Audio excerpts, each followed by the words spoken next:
Greetings, dear listeners. I am Tiny Tim, the Duke of Arrakis, bearer of the bright, shiny orb, and your humble servant in the war against mediocrity and the soul-sucking machinery of Geico. You know me as the anonymous creator of Lizard Farm, a satirical series exposing the toxic corporate culture of this so-called insurance giant. But what if I told you that outside this persona, I am a famous poet? Yes, the kind of poet whose words win awards, whose verses are studied in universities, whose name is whispered with reverence in certain circles.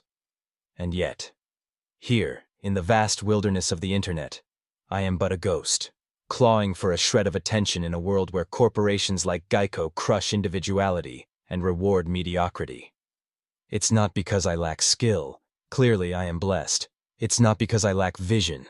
If anything, my vision threatens to expose the very lies that companies like Geico build their empires on.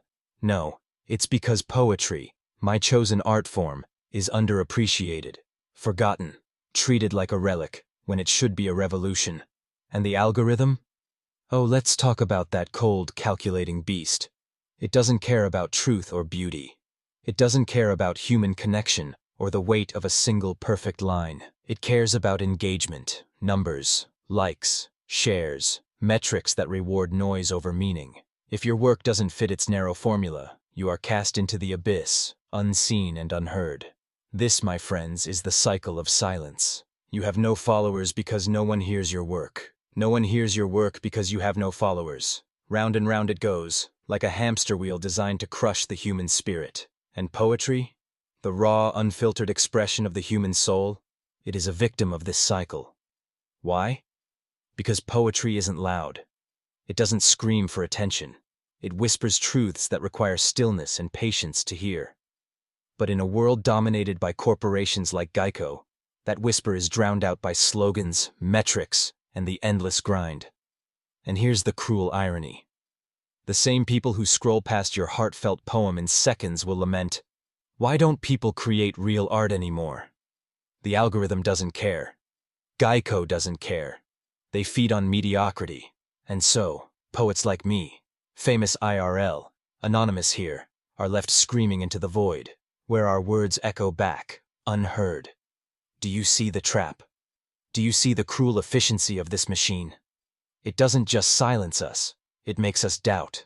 Doubt our talent. Doubt our worth. Doubt the very point of creating it all. But let me tell you something. The silence of the algorithm and the suffocation of Geico do not diminish the power of a single well-crafted line. The cycle of silence is not eternal. To those of you who feel trapped in this cycle, whether you're a poet, an artist, a dreamer, know this: your work matters. Even if no one hears it now, even if you have no followers, even if the algorithm buries you, your words, your art, your vision, they matter. And one day, someone will hear. Someone will listen, and that someone will lead to another, and another. We are not slaves to this system. We are not defined by numbers.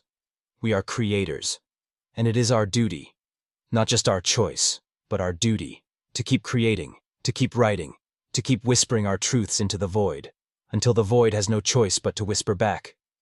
So yes, I am the Duke of Arrakis, and I will not bow to this cycle of silence. I will write.